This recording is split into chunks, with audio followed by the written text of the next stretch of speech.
Hello, everyone, one and all. Welcome to the first episode of the Flyered Up podcast. I am your host, Amadeo Gracia. Along here with my co-host, would you like to introduce yourself? What's up, guys? My name's Chris Mayer. Very excited to start this podcast. Let's get everything rolling. Indeed, let's get everything rolling. The Philadelphia Flyers, very interesting team. Been a big stretch of mediocrity for the past few years. That Stanley Cup run they had in 2010, and basically just ever since then, nothing has worked out. Missing the playoffs, making the playoffs, that Ilya Brizgalov contract that no one wants to remember. Uh, Andrew McDonald, we bought him out, thank God. But it's just there hasn't been like that major excitement for Flyers hockey over the past few years. It's just been a ton of mediocrity with this team. Just constantly missing and making the playoffs, missing the or getting kicked out of the first round of the Stanley Cup playoffs. There's just like hasn't been that exciting moment in the past few years. And just Chris, how long have you been dealing with this frustrating franchise? I started watching hockey at probably the worst possible time, the 2012-2013 lockout. 48 games. East played East, West played West. It was really bad. I mean, at the time, I knew nothing about contracts and standings and you know all that stuff. So I was kind of just trying to enjoy, watching the Flyers and stuff like that back when they had Chemo Timonen, Mike Knuble, Scott Hartnell, Wayne Simmons, just so many older players. But I think this team has a real good, bright future, and I'm really excited for it.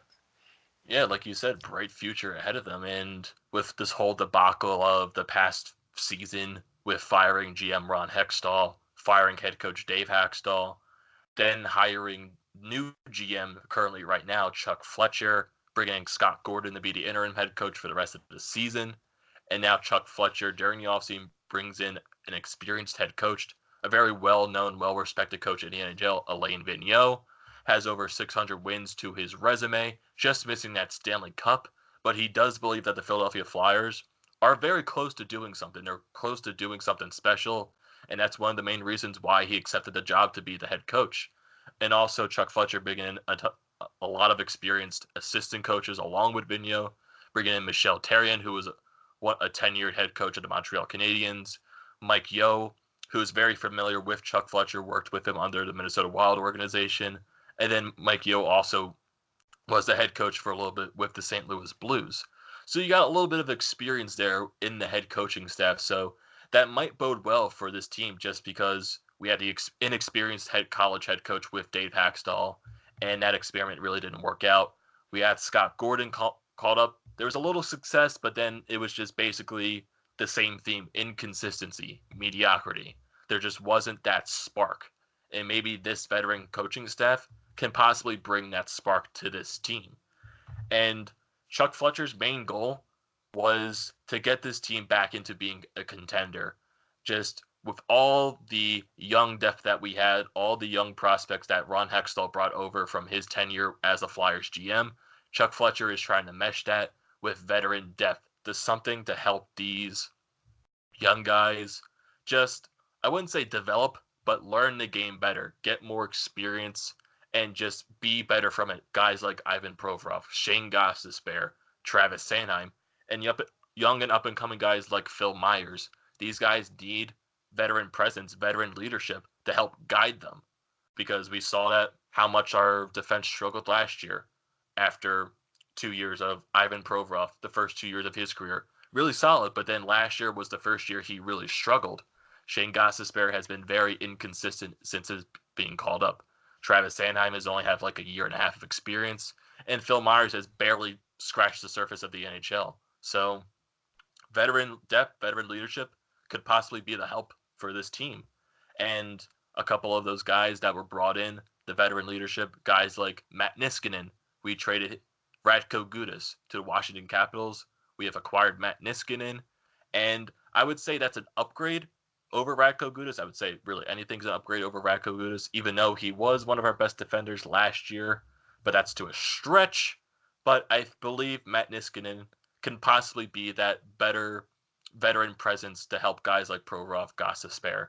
And Matt Niskanen does have a Stanley Cup to his resume. He won it a couple of years ago with the Washington Capitals. And yes, last year he had a bit of a down year, but you can really say the same thing for the entire Washington Capitals team, getting over that Stanley Cup hangover.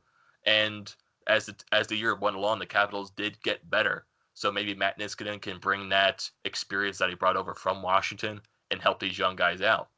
And another trade that we made, we traded a second round pick in 2019. We traded a 2020 third round pick to the San Jose Sharks for Justin Braun. And San Jose Shark fans have nothing but compliments for Justin Braun. They hated to see him go. They hated that the reason he was traded. And they had nothing but compliments for him. He's a guy that can grind minutes. He can play in the top four and play the important minutes that you need. And he's been a very solid defender over his career. But then you get the argument where did the Flyers overpay for Justin Braun?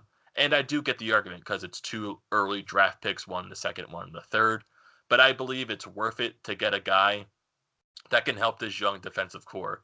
Niskanen having 2 years left on his contract. Braun does have 1 year left on his contract. But Chuck Fletcher made it his point to bring in these veterans to help the roster out. And Chris, what do you think of these two moves by Chuck Fletcher? I loved both moves. I feel like, especially what you said, with bringing up veteran D-men, which is what they needed to do, especially because the defense struggled last year, what you said. Um, Bringing in Matt Niskanen, bringing in Justin Braun, both guys average over 20 minutes of ice time. Both real good penalty killers. They can move the puck out of their own zone. This is definitely something the Flyers have needed for the past couple years, and I'm really excited to see what they do on the ice in October. Yeah, just very excited to see what they can bring. Very excited on how they can help this young defensive core. And it's just, I think Flyers fans are maybe underrating these trades a little bit because I can get the argument because they're restless because this team hasn't been very good for the past few years. But I would say just give this a chance because these guys haven't even touched the ice yet. So we really don't know what they're capable of. But I believe that it's good for the Flyers and it's good for this young defensive core. And on to another big move. This was around the time of the Stanley Cup final before the draft. Chuck Fletcher traded a fifth round pick to the Winnipeg Jets for upcoming UFA Kevin Hayes. And this was the big move that Chuck Fletcher wanted to do. He is a bona fide second line center, something that the Flyers desperately needed because the center depth on this team has been lacking over the past few years. Now that you have Claude Giroux playing the wing permanently, you got Sean Couturier on that first line center role. And Nolan Patrick, maybe possibly he could be the second line center of the future, but right now he just hasn't shown that capability yet. And bringing in a guy like Kevin Hayes can possibly fill that role of the second line center and give Patrick the consistent minutes on the third line. And like I said, Kevin Hayes was an up and coming UFA before the July 1st deadline. And the Flyers had a little bit of time to negotiate with Kevin Hayes before the UFA market started to open. And in Flyers fashion, they wait till the very last minute, and they do manage to sign Kevin Hayes to a 7-year contract with an annual value of $7.14 million a season. And right off the bat, people say this is a definite overpay.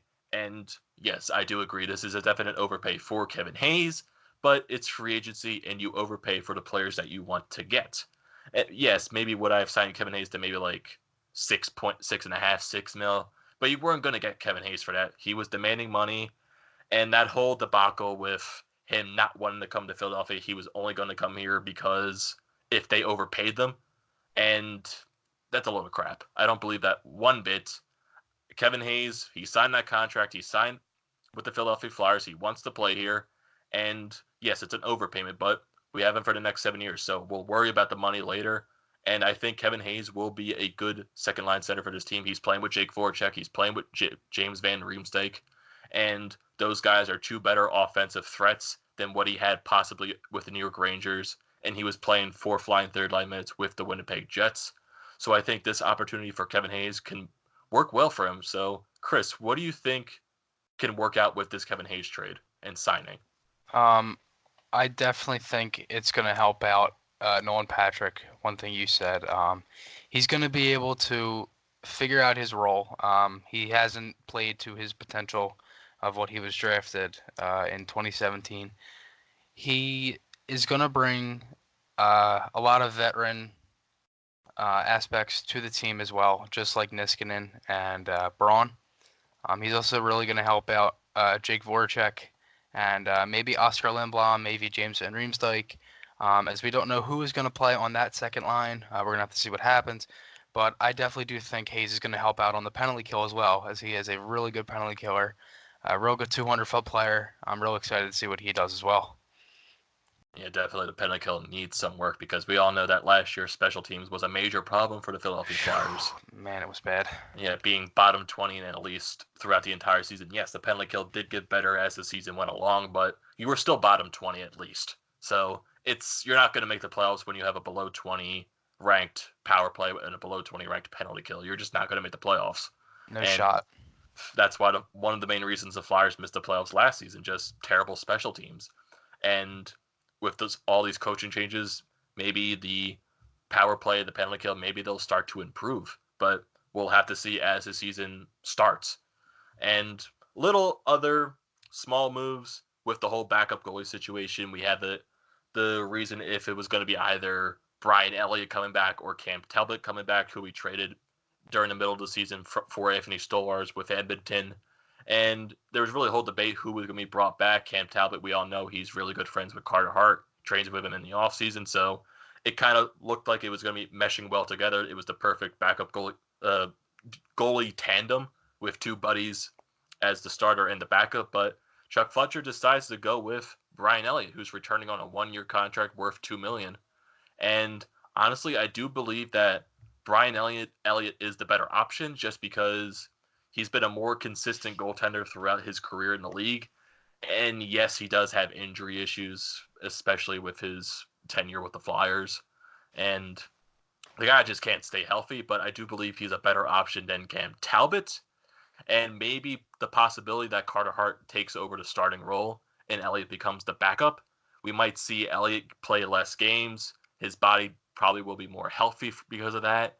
And we might see a fully maybe 100% Brian Elliott through an entire season. I'm not going to guarantee that because the guy can possibly step on the ice and break like glass, like Michael Neuvirth. But not as bad as Michael Neuvirth, but Brian Elliott can do the same thing. But I still believe he's the better option than Cam Talbot. So, Chris, do you believe that Chuck Fletcher made the right decision with the two goaltenders? 100%.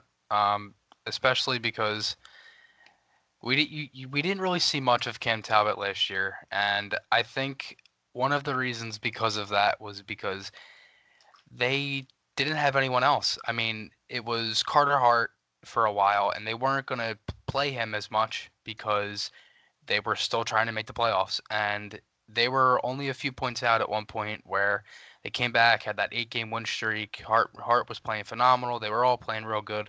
And then they kind of fell off the train a little bit there, but that was another reason why I didn't want Talbot to come in. I just feel like Elliott is the better guy. He was really, really good with St. Louis in his career. Fell off a little bit with Calgary. Elliott is definitely the best decision, and they got him for pretty cheap as well. Only a year or $2 million. I think it's good for a backup. And if Elliott is able to come in, play 25, 30, 35 games behind Carter Hart, I think he will be just fine. Yes, I agree with you completely. I do believe Elliott is the better option than Cam Talbot. Like you said, we haven't seen Talbot throughout the majority of the season. He only played like in a couple games, and those couple games really weren't that good. He only So, played 4 games. yes, 4 games and the small sample size, even though he wasn't really that good. And the Flyers in general used 8 goaltenders throughout that entire season, which is an NHL record. So the Flyers in their whole can't find the goalie thing, and then they broke the record for most goalies used in a season. Ugh, that was a nightmare with that whole goalie debacle. Oh my A goodness. scary one. Yes, a very scary situation. So, into more brighter news of the offseason, we bring back a couple RFAs. We bring back Travis Sanheim on a 2-year contract worth $3.25 annually, and we bring back forward Scott Lawton on a 2-year contract worth $2.3 annually. And Travis Sanheim hasn't really had like a year and a half in the league, but last year he really blossomed on that top line role with Ivan Provorov. He was probably one of the Flyers' better defensemen throughout the entire season. And I feel like there's only more room for improvement for Travis Sanheim, and I feel like he's going to improve even more. And this contract right here, it's basically a bridge deal for Travis Sanheim. Will still have his RFA status once this contract ends. And if Travis Sanheim can improve over these next 2 years with this contract, he'll probably expect a bigger payday. And going with Scott Lawton, he has been a very versatile guy for us, playing on fourth line minutes, playing third line minutes for us. He's one of the better bottom six guys that we have in the lineup, and he had really one of his best seasons as a Flyer last year, offensively wise, defensively wise. He's a really good 200-foot player. He can provide that offensive game when you need it, play the penalty kill. I just think Scott Lawton is the perfect bottom six guy role. He could play the third line, he could play the fourth line, and I feel like this contract for Scott Lawton, it's a good contract for him. It's a good contract for the Flyers.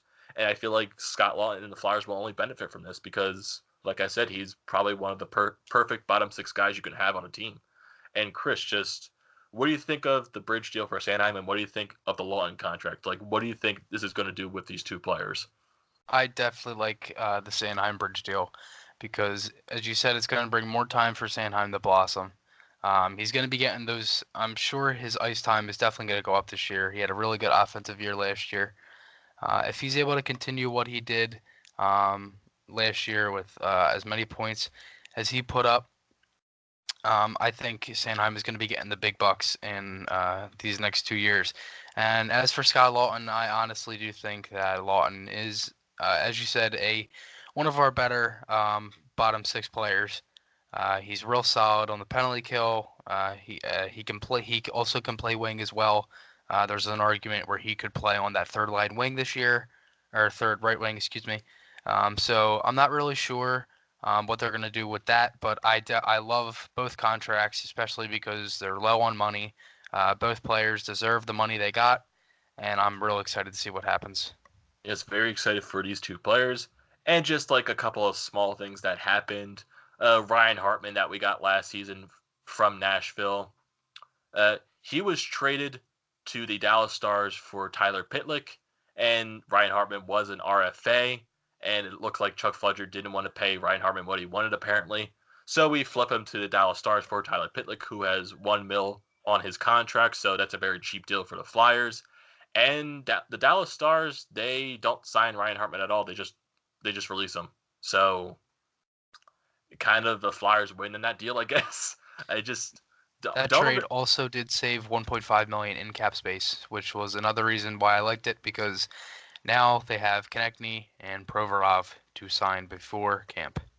Oh boy, that whole situation. But this, it's just this trade still just what did Hartman want? That the Flyers He traded wanted, him I think he in wanted around 2.5, and there was around no way he was going to get that 2.5.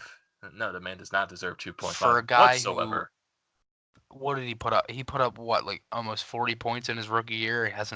Didn't really do Done it. much Yeah. since. I mean, he was solid on Chicago. I mean, really didn't do much in Nashville. I didn't see much of besides maybe the first game he played here in Philly against Buffalo, where he laid out Rasmus Dahlin. But besides that, I really didn't see much from Hartman. I don't think he did much, and I'm kind of happy that they did let him go because he was kind of just going to be a waste of a roster spot, to be honest. Yeah, basically. And besides that, like first game appearance where he had that big hit against one of the Buffalo players, he Oh really yeah. hasn't done anything ever since. Mhm. So I like the trade for Tyler Pitlick. He's a guy that can possibly play on the fourth line. But Flyers luck. Tyler Pitlick does get injured in the offseason. He gets surgery, but he is expected to be back before the preseason ends, which is a good sign for the Flyers. So it's nothing too drastic. So the Flyers will expect him back by the end of preseason. He's possibly going to be a guy that fills in on that fourth line role, possibly with Scott Lawton and Michael Raffl. So, yeah, just an interesting offseason for the Philadelphia Flyers, bringing a lot of new faces, re signing some old ones, some young guys. And just like I said, Chuck Fletcher wants to build this team to get into contention. They want to be that team that contends for the Stanley Cup year after year and bringing in those head coaches. And I think Chuck Fletcher has a goal set in mind, and I think he's starting to achieve what he wants. It just we have to see how the product responds on the ice. And so now we get past the off season. We're starting to get into the rookie camp, training camp area. Training camp starts this weekend. Rookie camp started a couple days ago. And The rookie game is actually tomorrow. Today we're recording this on Tuesday night before the rookie game. The rookie game is on September 11th in Lehigh Valley, where the Phantoms play the PPL Center, and a lot of interesting names on this roster. A lot of exciting names, guys like Morgan Frost, Joel Farabee, Isaac Ratcliffe, German Rubstov. Just a lot of top prospects playing in this rookie game. And just like over the course of rookie camp, we see all the drills with Joel Farabee, Isaac Ratcliffe, Morgan Frost on the same line together. It just looks very exciting. It just, Chris, like, what do you think? Like going through this rookie game, going through rookie camp, like who do you think is going to be the more standout player? I, if anyone, I would have to see Morgan Frost. I mean, that line in rookie camp was phenomenal. They were, it was a really good line. They gelled well together. It's a real exciting group. I'm really excited for the rookie game. I definitely think it's either going to be Frost or Farabee. I could maybe see Ratcliffe. I mean, there's a lot of guys that I think could make this roster. But if I had to say number one, I would most likely say Morgan Frost. But I would not leave out Joel Farabee either because I think he's also made a real good statement too to make this team. And just like what you said for Joel Farabee. And honestly, in my opinion, I think Joel Farabee is the more NHL ready player. And Yeah. like this kind of compares to the situation with the recent first two draft picks of this past year's draft with Jack Hughes and Capo Caco. I think Jack Hughes has the higher ceiling, but Caco is the more NHL ready player. He's played in a professional league over in Europe, so I think he's more prepared for the NHL. Hmm. Jack Hughes, like I said, I think he's going to be a really good player. He has the higher ceiling to hit than Kako.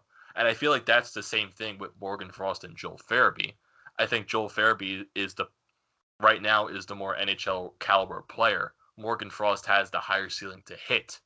And just the skill that both of these two possessed, I think the Flyers have really two good prospects under their hands right now. And even a guy like Isaac Ratcliffe, he scored 50 plus goals with the Gulf Storm last year in the juniors, and he led his team to his conference championship. They went to the Memorial Cup, and I feel like some people are little undermining on Isaac Ratcliffe. I feel like he could be a good guy that can possibly come up here, be a net front presence, be a guy that can get the puck in the net because he scored 50 plus goals.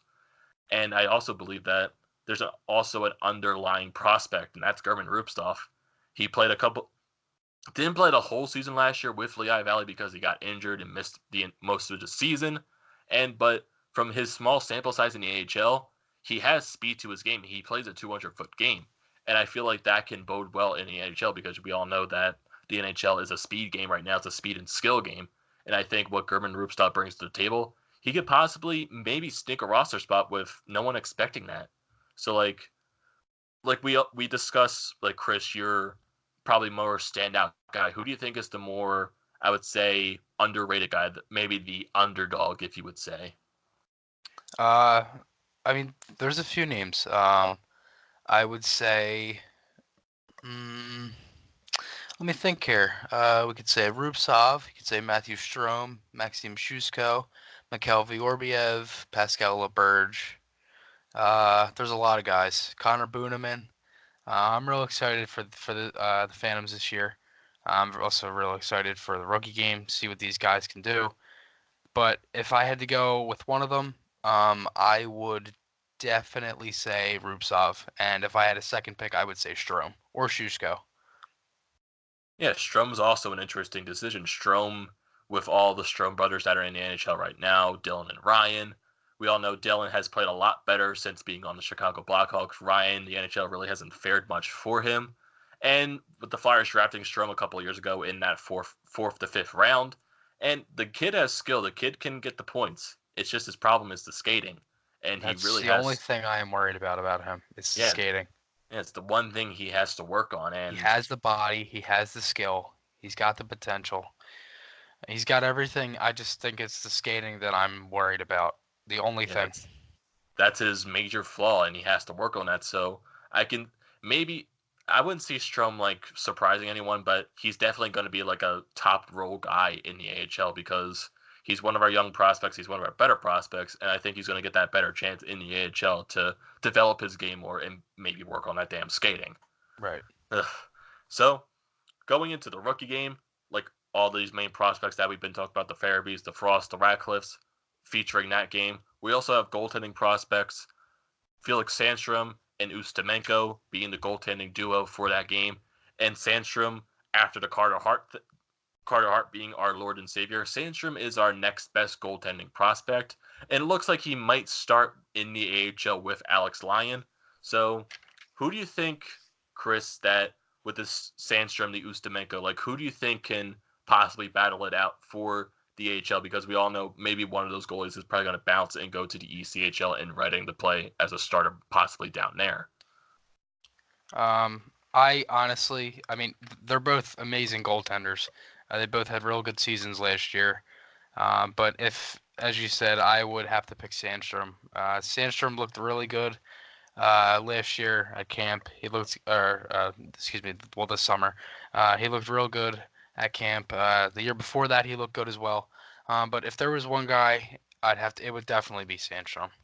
I think Ustimenko is, he's close, but as I said, like he's a really good goalie as well. But I would definitely say Sandstrom. Yes, I believe that Sandstrom is probably the better prospect right now for the goaltenders, but right now it's the Carter Hart show, and Carter Hart being what he did last year, being our Lord and Savior Carter Hart, and we all know he's going to be the starting role for the Philadelphia Flyers. Look, seeing guys like Felix Sandstrom, Ustimenko make it into the AHL, the ECHL, it still bodes very well because Ron Hextall, when he was our GM, he drafted a lot of good goaltending prospects. He also drafted a lot of just good prospects in general.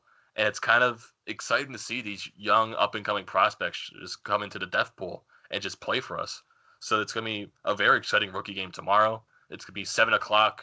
I think the Phantoms feed that we're getting in Philadelphia, it's going to be on NBC Philadelphia Plus, and we're going to get the feed over from Allentown. So it's going to be a very exciting game tomorrow with the rookies. And just once that rookie game is over, the main focus is going to be going towards training camp when all the veterans come to camp, when all the rookies will also play as well. And it's going to be a very exciting training camp to see guys who fill out spots with the roster. So, Chris, like, who do you think is going to stand out in the veteran training camp when it comes around this weekend? There are a total of 63 players that are going to be in this year's training camp. I think guys that are going to stand out. Some of the new guys, Kevin Hayes, Matt Niskanen, Justin Braun. Then you have, your vets, Giroux, Couturier, Voracek, Van Riemsdyk, Lawton, Lindblom, Patrick, Konechny, Raffle. Um, if there's one guy I think that would stand out, I would definitely say Kevin Hayes. I would say Hayes. Obviously, your starters. But I think another guy that I think is going to have a real good camp, I'm going to say Phil Myers. I think he's going to have a real good camp, and I think he's really going to make a name for himself so that he can crack that spot on this roster. Yeah, I agree with you 100%. And Phil Myers this season, he switched his number to the single digit number 5, replacing Samuel Morin's number 5. I think Morin is now number 55. So I think with Phil Myers getting that single digit number, I think he's maybe, I wouldn't say be a lock for the roster, but I think Chuck Fletcher, he wants Phil Myers to have a more important role with this team being on that bottom 6 pairing with Yeah. possibly a guy like Shane Goss to spare. Hmm. So I think Phil Myers is going to impress in camp. Like you said, Kevin Hayes is going to impress in camp. But I think the more important spot that we really need to focus on, because we know the first line, we know Sean Couturier, we know Claude Giroux is going to be on that first line, Travis Konechny as well. The second line, we all know Jake Voracek, JVR, Kevin Hayes is going to round up the top 6. But the more important thing is going to be that third line. We have Nolan Patrick, we got Oscar Lindblom, but who's going to be on the wing beside them? So maybe that could be a spot where a guy like Morgan Frost, like Joel Farabee, Isaac Ratcliffe can step in and steal that spot and make the roster at a training camp. So it's gonna be very fun to see right there. And then you got the fourth line. It's most likely going to be a guy with Scott Laughton's going to be Michael Raffle, and then you'll possibly see a Tyler Pitlick there as well. But who knows? We might see another young guy who can possibly steal that spot as well, because we all know Tyler Pitlick is going to be missing that preseason until the very end. So maybe his spot can be stolen off of the roster by a young guy that earns the roster spot even more. So Like, who do you believe that can possibly steal that third wing spot, and who can possibly steal that spot on the fourth line if Pitlick spot gets taken? Um, I would most likely say Frost or Farabee. But the thing is I don't know if they would play on the third line. I know you can argue this, but do you think there's any chance that Scott Lawton could play on that third line right wing? And then you could maybe throw in a center like Frost or like Farabee, someone who could play center. Put them in on the fourth line with guys like Michael Raffel, um, maybe Chris Stewart if he makes the team. I mean, you never know. Really, I mean, I think we're gonna know closer to the season, and I think we're gonna have to wait until after camp. But my guess, I'm gonna have to say, I'm gonna have to say Joel Farabee. Interesting choice. I do agree with you. I do think Joel Farabee is the more likely chance to make the roster at a training camp. And I do like the points that you bring up with Scott Lawton possibly being slid up into that third line wing role. But I think Chuck Fletcher is opening the spot. He is opening the spot for a young guy to possibly step in and take that role because Chuck. There was all these like news going around. Is Chuck Fletcher going to fill in that third line wing spot with possibly going out and getting a trade, going out and getting a free agent? But Chuck Fletcher stood his ground. He didn't go after anyone. He made all those other moves with the defense. He signed Brian Elliott, signed those young guys, Sanheim, signed Lawton. He didn't really go out and get like those free agents that were on the market to possibly fill in that third line role. So I believe he's more giving this a chance to young guys like Frost, Farabee, and Ratcliffe to possibly steal a spot. So I think once training camp ends, you're going to see one of those three guys, I think, more on the side of Frost and Farabee making that third line spot. And I just feel like Scott Lawton, even though he would be a guy that could possibly fit on that third line when needed to, I feel like he fits the role better playing with Michael Raffel on the fourth line, just because I feel like he works better more as a grinder type of guy. He could play the 200-foot game and then sometimes bring in that offensive production when you need to. So I feel like Scott Lawton just playing with guys like Nolan Patrick and Oscar Lindblom, who are more on the offensive side and more skilled wise. I don't think Scott Lawton might not mesh well with those two. So I think bringing in a young guy that has skill like Morgan Frost and Joel Farabee might bode well better on a line with Patrick and Lindblom. So I think having Scott Lawton on that fourth line being a grinder with Michael Raffel, I think that'll work better for the team as it moves along forward. And just as the preseason is also starting to come closer as well, training camp starts this weekend. The first preseason game will be Monday at home against the New York Islanders. So it's going to be very exciting too. The fans get the chance to see the brand new scoreboard that was put up in the Wells Fargo Center. That thing is absolutely gorgeous. Oh my Beautiful, goodness. beautiful. That thing is something spectacular. It's a Oh, I four. love how it curves in the middle and everything. It's got the piece at the top that like moves up and down. Oh, it looks so nice. Yeah, it's something to be amazed of. It's a 4K scoreboard. It's probably the most advanced scoreboard in the NHL. It does all these fancy things. It moves. It expands. It all that stuff. Oh my god, I just love it. Uh, I can't wait to Beautiful. see. I can't wait to see that on Monday when I'm at the game. Oh, That's gonna be something amazing, and also something interesting too. The Flyers they actually decided to go with a single logo on center ice, so that they were the last NHL team to have two separate logos on center ice. So now they joined the whole pack. Now every team has one single logo at center ice. So Flyers right there breaking the Ed Snyder tradition of having those two, the old fashioned style things going on in the Wells Fargo Center. And just all the renovations going on in the Wells Fargo Center. That's gonna be something fun to see. You have the whole new clubs opening up. There's actually going to be sports betting going along in the Wells Fargo Center. It's going to be an interesting year team wise and also just with the new updates to the Wells Fargo Center. All those updates are definitely not going to be ready by the time preseason starts, but they're definitely going to be ready by the time the actual regular season starts. So it's going to be a fun year. So what are you and looking forward to most, like just going to the Wells Fargo Center? What do you want to see besides the scoreboard, actually?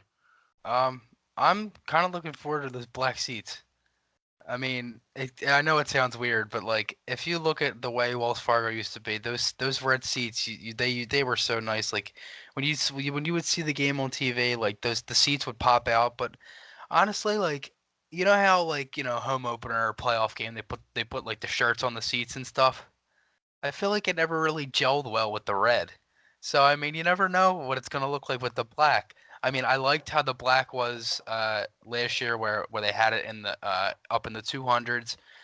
I did like that, and now it's all throughout the stadium. And another thing is that I'm looking forward to. I'm gonna definitely be looking forward to the new center ice logo, as you did mention. I feel like it looks sharp, even though I kind of missed the two logo, and I thought that was really cool. And now you could see it from both sides, wherever you sat. It looked real nice. But I think that logo does look sharp, and I think the only year they had a full logo besides that was the 50th anniversary, wasn't it?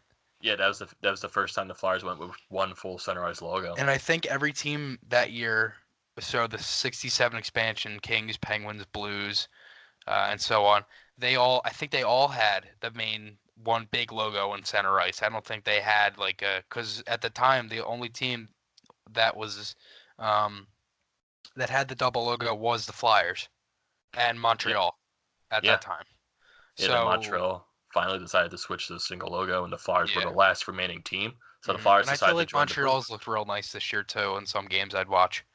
I think it looked real sharp as well.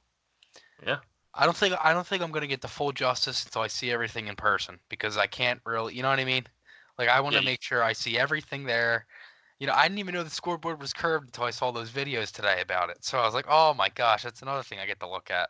It's gonna be yeah. great. You can't judge everything by photos and pictures and videos, but I Right. feel the best possible experience is to go see that in person. So hey, people, go buy your tickets for the preseason games just to go experience that whole new setup with the Wells Fargo Center. It's gonna be something fun to watch. And before we get into our next little discussion right here, we're gonna pause for a couple seconds to hear a word from our sponsor.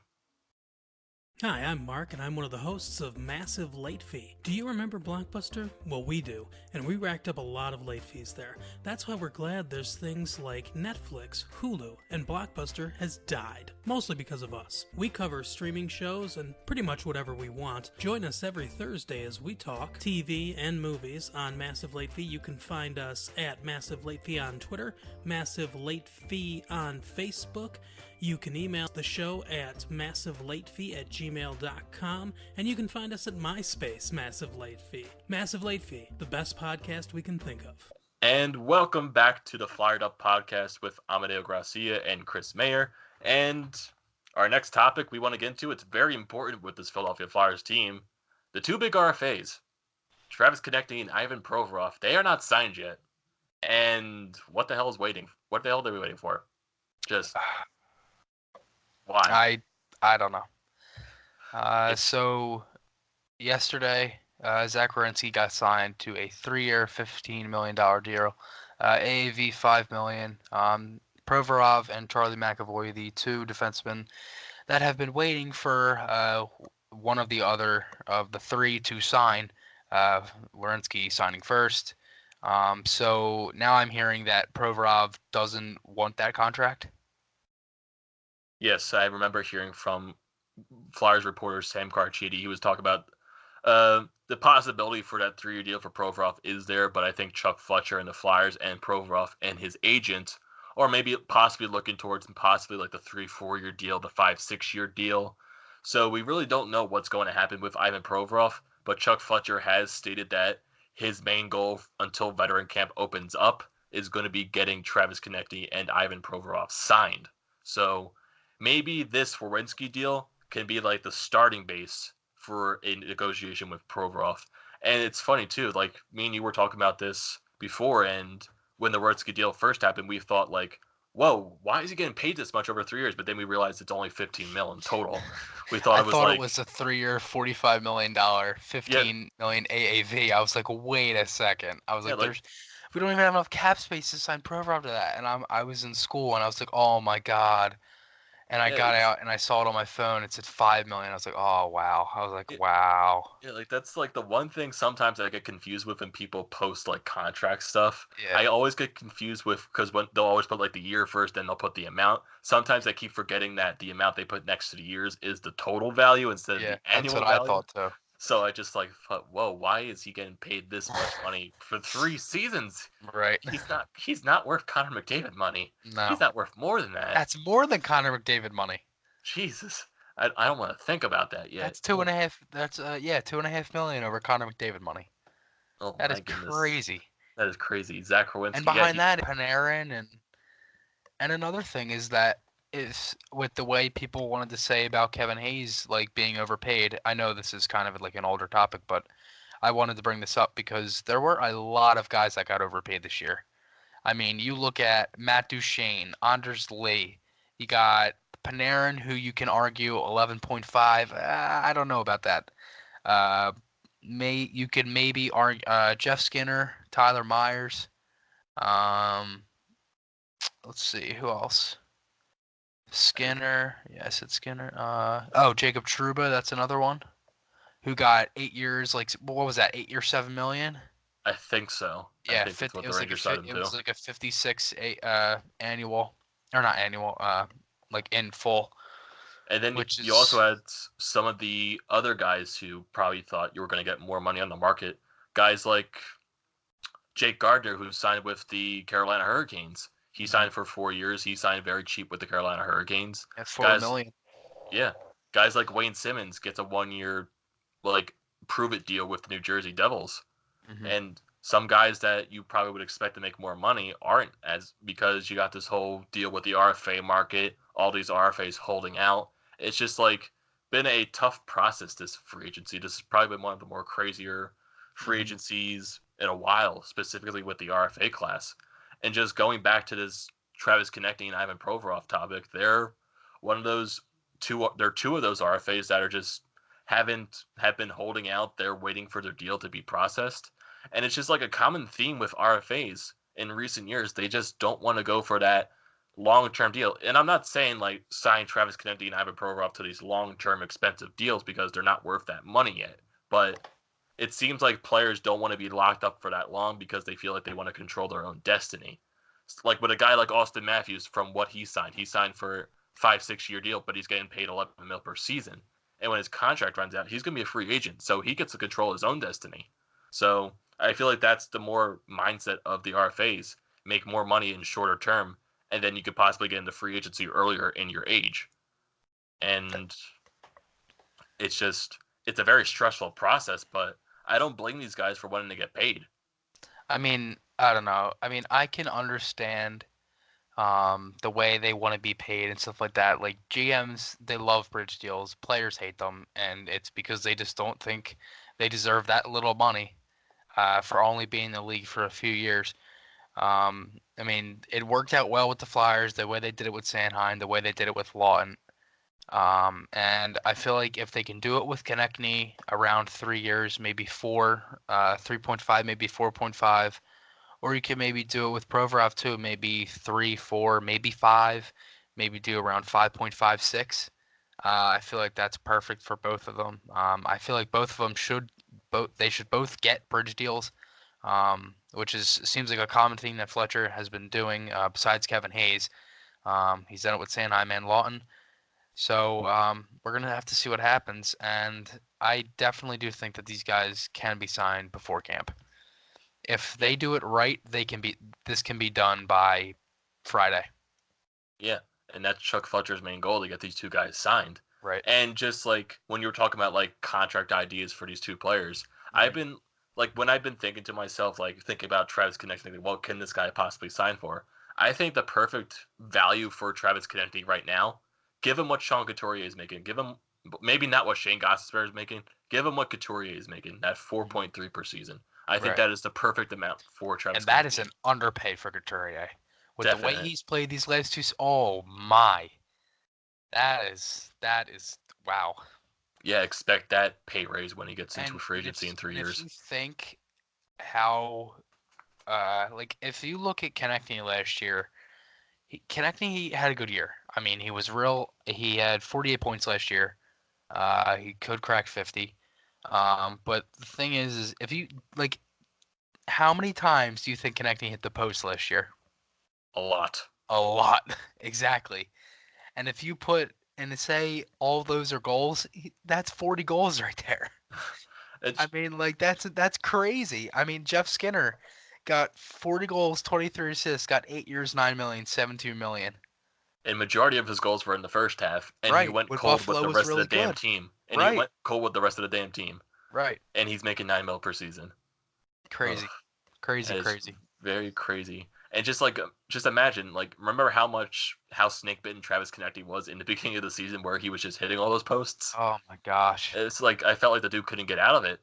And then also with him being flip flop constantly throughout the lineup, not getting a consistent role, and he still manages to put up that goal total, that He point total. definitely does play good with Konechny or True. Giroux and Couturier. He plays really good with them. But one thing that I want Konechny to get better at is his defensive game. I feel like he just throws the puck into a random area and then it's a turnover. I noticed that a lot last year. I don't know if you have, but I did notice that a lot little last year with connecting. I feel like if he just picks his head up for another second or two, looks up, either dumps it, makes a pass, whatever, just make sure you get out of the zone because turnovers were not a good thing for the Flyers last year, and it was another reason why they struggled. Yeah. And I do have realized that Travis Konecny isn't the best defensive forward out there. And yes, he does make a lot of turnovers. Yeah, not And many wingers are very good defensively. yes, It's more centers and your defensive defensemen, but majority of it, really, who controls that defensive zone? That's the center. yes. Because they have all of the slot, which is the prime scoring area of every zone, and between the hash marks and from outside the circles. I mean, and it's crazy how the way that they're able to do it like so fast too. I just find it amazing how they do it like that. Yeah, it's just why do you think Sean Couturier is in that role on top line center? Because he is the best defensive 200 Right, foot forward on our team. right. He's always been very good defensively. Yes. He was drafted as a goal scorer. He didn't go up. He kind of struggled to score a little bit of goals. He put up like around 30 points in his first year. Not bad. Had around like 13 goals. And he was kind of around the same. He was consistent throughout that. And played on the third line with Matt Reed for a majority of his career. And then, since the 17-18 season hit, played on the second line, first line, Giroux. They finally moved Giroux to wing, which I thought was an amazing choice, especially because he had 102 points in his first year at wing, 85 last year. I just think that if it took Couturier that long to develop, like into an offensive player, like he was in juniors, do you think Nolan Patrick is going to take the same road?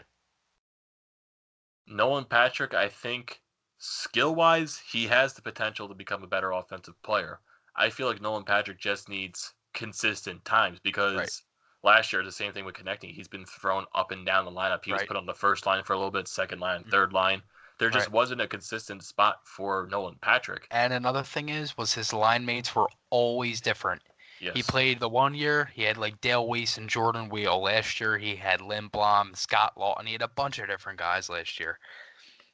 There were so many guys that Patrick played with, and if it's like that in the NHL, you just can't get used to them. It's not like it's like pickup hockey, something like that. It's you. I mean, you're on a line, you stay with them.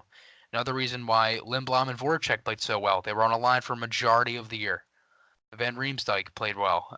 Towards the end of the year, they had Van Riemsdyk with Giroux and Couturier. They all played well. I feel like Giroux also plays well with Van Riemsdyk. Well, one because they had experience beforehand, and two because they're both really skilled wingers and they're able to move the puck.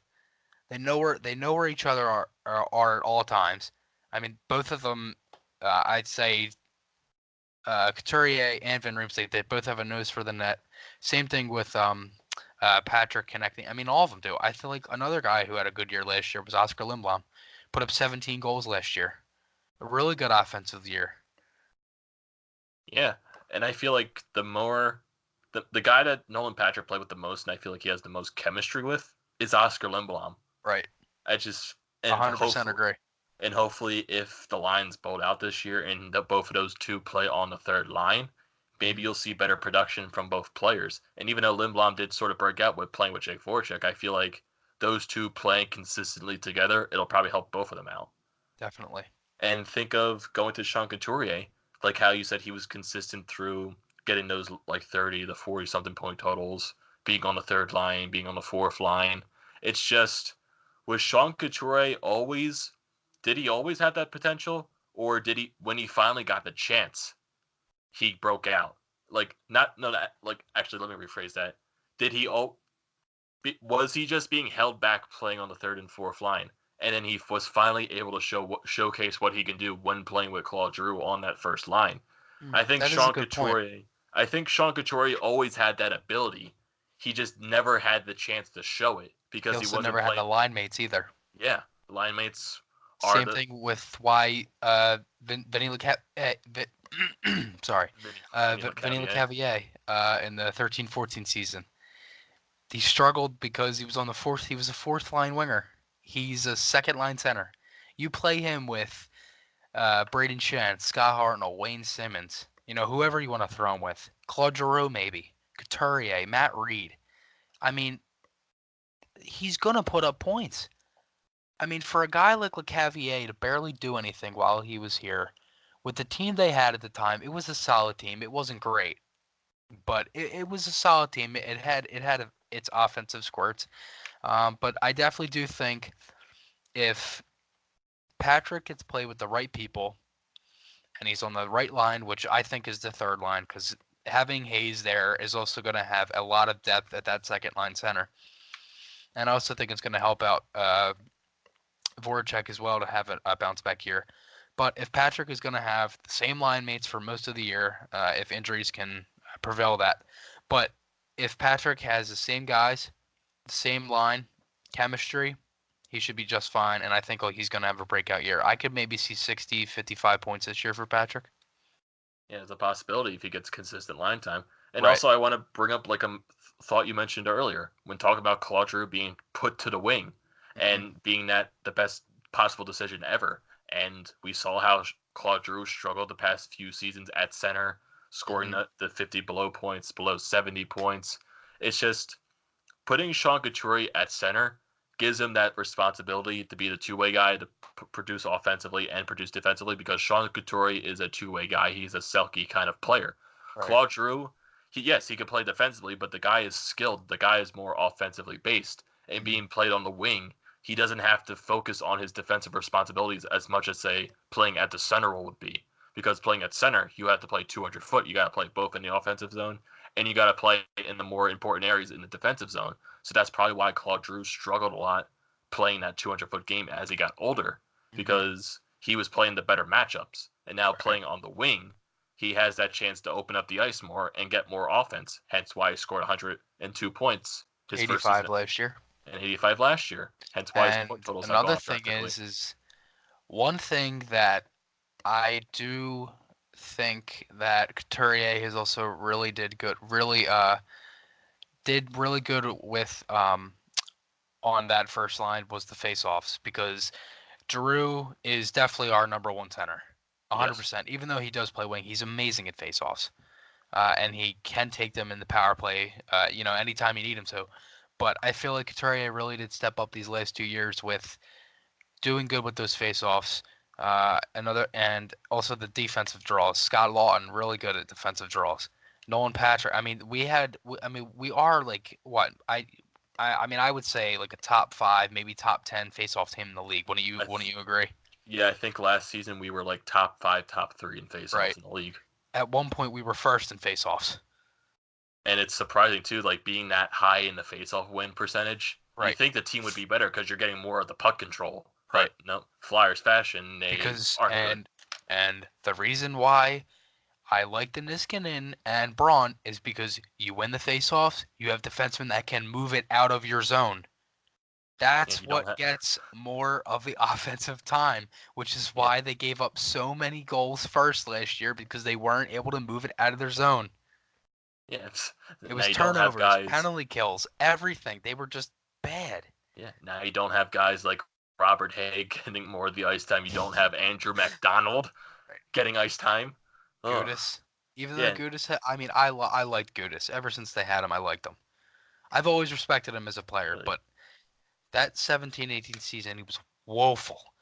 But this year, I think last year, he had a really solid year. He stepped up. He didn't have as many penalties. He didn't take those stupid penalties. He definitely did play good. He played real. I think he did play well with Sanheim for a majority of the year too. I think they both gelled well together, especially because Gudis is more of a defenseman on our team. You really didn't see much of Gudis's offense with us, especially because I kind of wish he shot more when he was with the Fire. I mean, do you notice how good of a shot Gudis has? Yeah, he And you just never see it. Never. yeah, because I don't You know if just that's like a coaching thing telling him not to take as many shots, but yeah, when maybe. Gudas had the chance to take the shots, they were electric. Well, hence Mhm. when he scored in center ice that one And time. oh yeah, against Columbus. Yep. And a lot of those reasons why I like when Gudis is out there is because they have guys that have the nose for the net, and they get there, they deflect pucks. And if you have guys that can deflect pucks well, hence Wayne Simmons, hence Kevin Hayes, guys that are able to get in there and tip those pucks in with those shots that you're able to tip.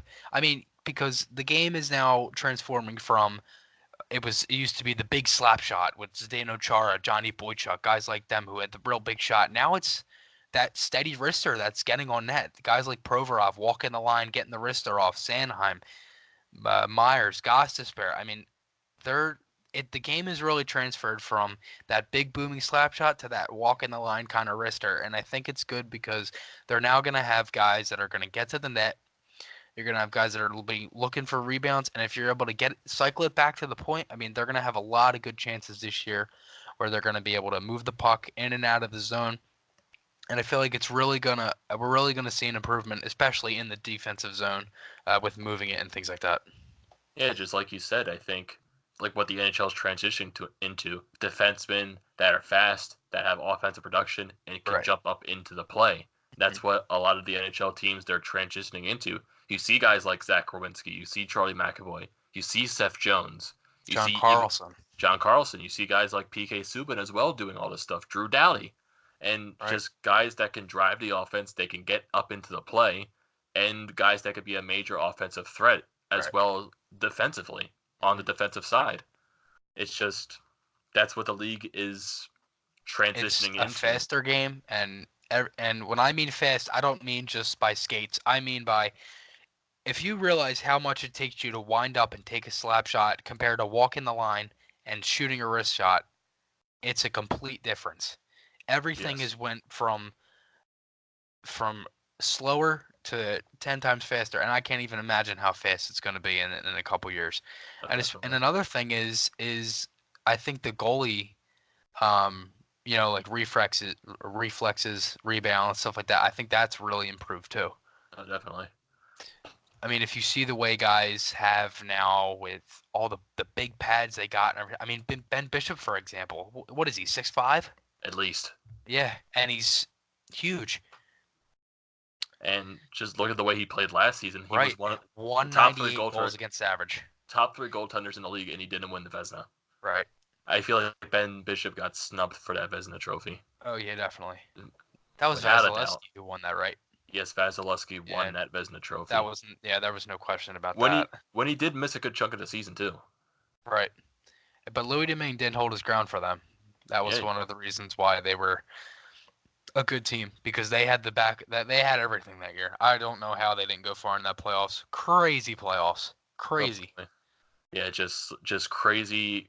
Four wild card teams making it past the first round. All the division winners not making it past the first round. Just an insane playoffs last season. Columbus sweeping Tampa. Oh God. Carolina making it to the conference finals. The Oh. the Islanders sweeping Pittsburgh. Oh my God. Oh my. So I want to bring up some NHL news. So there's been a lot of talk about Patrick Laine.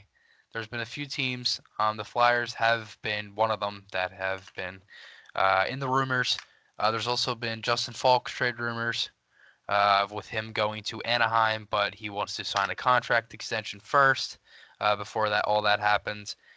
And some NHL news today: Pavel Zacha signed a 3-year, $2.25 million contract with the New Jersey Devils, a 6.75 annual. So, what are your thoughts on all that? I think on the Justin Falk news, I think I understand what he's dealing with right now. He has that no trade clause. He's going into the final year of his contract. And I don't blame him for wanting an extension before getting traded because just like if he gets traded without getting a contract extension, he has to move, and his family move out to wherever he's being traded to, most likely Right. going to be the Anaheim Ducks. Which is Moves completely on the other side of the of country. the country, right? Yeah, he moves out there, he doesn't get a contract extension, and he's a free agent. And then he signs with another team, say like he signs in the Central Coast, and he has to move once again. I don't think he wants to go through all of that. He wants a Right. contract set in stone before he possibly gets traded, which I most likely think is going to happen in the next coming few days. And going to the Patrick Laine thing, and just the biggest news just with the NHL in general is just this entire RFA class I know. not signing and holding Crazy. out. Mitch Crazy. Marner, Braden Point, Kyle Connor, Patrick Laine, got Ivan Provorov and Konechny holding out. Charlie McAvoy. Zach Werenski was one of the RFAs who budged. And there's a guy that possibly would have been on this list, but is not now because Mark Bergevin and the Montreal Canadiens decided to offer sheet him to force Carolina to sign him. Sebastian Aho. He would have been on this list if it wasn't for Montreal budging into that whole nonsense. I feel like that was smart by them too. It was. Because with the way they did it, it gave them time to figure out what they wanted to do, if they were going to sign them. Things. I mean, it's been a crazy RFA class. And another thing that these RFAs are waiting out for is I don't understand why Marner is taking so long, because now he just turned down a 7-year, $11 million contract. I think the main problem with the RFA class right now, I don't think it's the problem with the money. I think it's the problem with the term. Exactly. I agree. Because the young guys, they don't want to commit long term to a team. Yeah. I think that they want to go. As I said, the game is too fast for them to be. Yeah. I think they want to go around the 3-4 year deal, the bridge type deal. Well, not the bridge type deals, like the 3-4 year deals that can get him to at least the last year of their RFA status, or even to when they become an unrestricted free agent. I think these guys want to be able to control their own destiny, and I think they just don't want to commit to a team long term, knowing the future down the line. Because, like, say if Mitch Marner signs a longer term deal with the Toronto Maple Leafs, Austin Matthews, his contract runs out in I think 4 or 5 years. What if he leaves that team and Mitch Marner is stuck on the Toronto Maple Leafs for like another 3-4 years? Right. Like, is it, hey, Austin got to leave, why can't I? So Right. I think these guys want the shorter term deals, but with more money. Mm-hmm. And the same thing goes for a guy like Patrick Laine, a guy that lit up the NHL his first 2 years. And even last season, he was really good in the first half. He just went very quiet in the second half. 6 goals in the last 41 games of the year. Yes. And all these trade rumors that are surfacing up with Patrick Laine, just like, and you said the Flyers were brought up in those trade rumors as well. Yeah. Just imagine if that were true. Imagine if the Flyers got Patrick Laine. That is their goal scorer. And just the points that he had last year, he would have been 4th on the team. He would have been top 5 in points. Right. He would have been 2nd in goals. Yeah. On a down year. Mm-hmm. Just imagine when he's on a good year. He could possibly, I wouldn't say go near Ovechkin totals in goals like 60 or something like that, but he could possibly reach 50. Maybe 40, 45. Yeah. Patrick Laine is the potential to become a 40 plus 50 goal scorer. And he has yet to do that, but he has the potential to do that. And I think, like, I understand Winnipeg is in this really tough situation with the cap right now. They have 2 RFAs that are holding out right now. Kyle Connor is one of them as well. And just like imagine if Winnipeg can't get these 2 signed. That's at least 36. That's at least 60 goals off the books right there. Right. And they were another team that struggled last year as well. Just imagine if a lot of these RFAs hold out for any longer. Imagine how many teams are going to get screwed over because of this. And we could be one of them. We could be one of them. But just like going to the Patrick Laine trade, if the Flyers were to say trade for Patrick Laine, who would you trade them? That's a little fun topic right there. That is a very fun topic. I saw a mock trade. It was Provorov and Konechny for Laine. I was like, ooh. And it was a poll on Instagram, and it was 100% no was every answer. 100% no. I was like, who in their right mind would think of that? Like, that is horrible. I feel like that was just to get some commotion out of the fan base, but Definitely. no. It was like one of those like NHL rumor kind of accounts, and I was just like, why? Like what? If there was anyone I would trade for Patrick Laine, you would have to throw in a pick, I would think. Yes, you would You would definitely have to have throw in the to. first At round pick. least mm, uh could you throw in 2 seconds? That's a possibility, but I would think Winnipeg would probably prefer the first round pick for a Patrick Laine. Yeah, obviously he's one of their Yeah. top players as of now, going into his You would third year.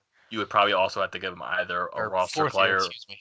or even like a high end prospect, and I'm not willing to give up a guy like Joel Farabee, Morgan Frost, Isaac Ratcliffe. I'm Yeah, not willing to give I'm up any of not. those No, guys. no. But what if Chuck Fletcher manages to fleece Winnipeg for them and get Patrick Laine? But I doubt that's going to happen because Chuck Fletcher, we all know he's bad with money. The Devils, the Senators. There was a couple other teams that were in there as well. I think Montreal was one of them too. Yeah, Montreal. Montreal's been trying to get everyone, and I think that's because they were a team that struggled with scoring goals this year too. Yeah, Max Domi was one of their best players, and having a guy like Jonathan Drouin, he was a Yeah. top 3 pick, and he hasn't really lived up to the expectations. But He wasn't playing that in, good with Tampa Bay. yeah, he wasn't that good with Tampa Bay. He's got Montreal. They really didn't fit a role for him because they kept switching him from center to wing, the center to wing, back and forth, and he really just couldn't find that consistency. I And then, think one of the reasons why. Sorry, I didn't mean to cut you off there. no, you're fine. One of the reasons that he was not that consistent with Tampa because that was when they had Alex Killorn was still a good player. He's still a solid player. Tyler Johnson was a solid player. Back when Kucherov wasn't as good as he was now, they had Andre Palat, who's had real good years as well. So I think if Drouin was still on Tampa Bay, say they never did trade, say Montreal still had Sergachev, Yes. because that was the trade, right? Drouin, Sergachev. Yes. Yeah. So if they never did that trade, I think Drouin could definitely fit in with Tampa this year with the way they have Joseph, Sorelli, all those guys on their lower lines. I think Drouin could fit in fine, but I think at the time it was just because of the line he was on. He was on what, third line? I think so. Yeah, third. He was around third, fourth. I mean, I think that was only because of the guys they still had. Hmm. As I said, Killorn, Johnson, Kucherov, Palat. But I definitely do think that if Drouin can be a solid player for Montreal this year, I think they could definitely make the playoffs in the Atlantic too. Yeah, definitely. Like you said, Montreal was trying to go after everyone under the sun. Right. They offered Matt Duchene a contract. He didn't accept it with them. I'm sure they tried to go after Skinner, but no news has been on that. No. I feel like I think he was definitely staying in Buffalo.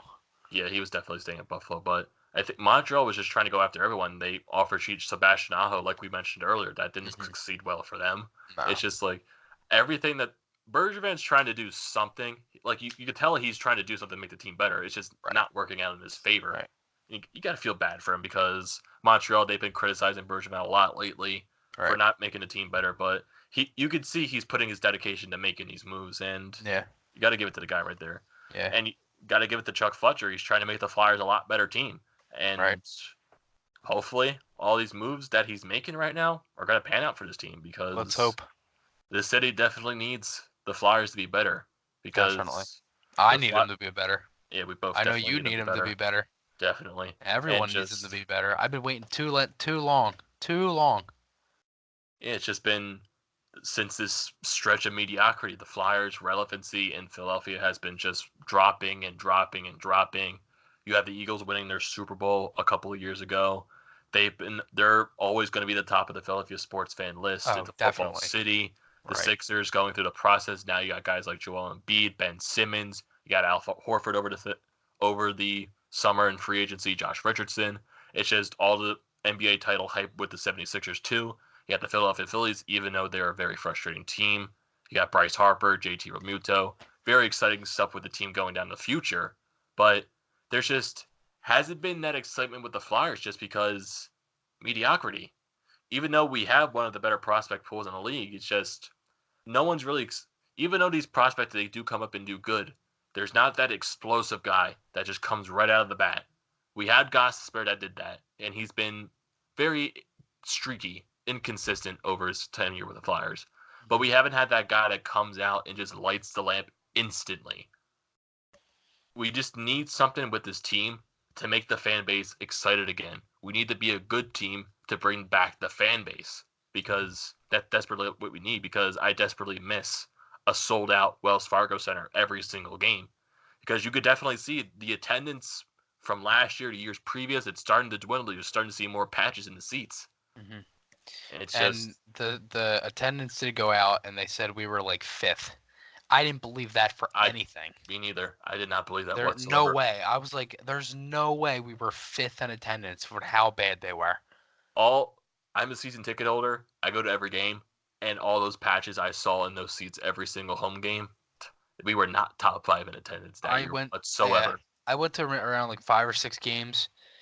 And I watched just about every game on TV. And trust me, there was not a lot of people in those seats. And I think the reason that they're trying to get more people in the seats is the giveaways as well. They did announce their promotion schedule today. They have a gritty Chia Pet, kind of the same thing as the Jake Voracek one like last year. They have the mystery T-shirt night on the home opener. They have a dollar dog night. There's that gritty kind of like magnet thing sticks to like the back of your car. I mean, there's a Couturier scarf. There's a lot of different things that they have been trying to, I guess, bring into the team. Last year they had the gritty T-shirt giveaway. There was a lot of stuff they gave out last year. They had 90s night. This year they got 80s night, and that's against the LA Kings. But I think another reason that they're trying to get more people to come is those renovations also that have been happening to Wells Fargo. That new scoreboard, you got the new seats, all the new clubs, the sports betting that you brought up. I mean, there's a lot of new things. And I also think that the Sixers have also taken a lot of Wells Fargo away from the Flyers, because for a while that was all Flyers. Like, if you notice, like, I'm sure you go into the store, don't you? Yes. You notice how it used to be all Flyers and there was a little bit of Sixers. It's now starting to get more Sixers. I mean, there's still Flyers in there. Don't get me wrong, but it's started. I mean, you know what I mean. It's starting to it's become... picking away at. But if they can have a bounce back year this year, and if they can have consistent play, and they can continue that in the next year, I think the fan base is going to come back. Yeah. If this team can show that they can be a good team this year, they can make some noise, you're going to bring the fan base back. Yeah, fans are going to want to come and see the new renovations with the Wells Fargo Center. That's all great and dandy. That's all great and dandy. But and that can be for anyone. Yeah, that's going to be for anyone. Sixers, concerts, whatever. The most important thing is the product on the ice has to be watchable. Right. And last year we compared sometimes to maybe like a Division I hockey team, maybe a Pee Wee team. That's how bad we played sometimes last year. I'm not lying. Yeah, I know. That's what I compared them to sometimes. And the team has to be watchable this year. They have to be consistent. They have to prove that they're a contender. You'll get the fan base back once you prove that you could do those things. And yeah, it's going to be a very exciting season coming up. I'm looking forward to training camp, the veteran camp starting this weekend. I'm looking forward to the rookie game tomorrow. And just looking forward to see what new faces can make some noise with this roster. It's going to be a very exciting season. So, Chris, wrapping up this podcast, how do you feel right now? I'm very excited. This is going to be a real good season for the Flyers. I'm excited for a lot of different reasons. We got the prospects that we talked about. You got the new guys coming in. You got the new Wells Fargo Center. You got the game in Czech Republic. I mean, there's a lot to talk about. I'm really excited for this year, and it's going to be a good year. Yeah, I agree with you 100%. So, without further ado, it's about time that we wrapped up this first rendition of the Flyered Up podcast. I'm your host, Amadeo Gracia, along with Chris Mayer. Thank you for listening to this podcast, and we'll see you in the next podcast. See you guys. Goodbye, everyone.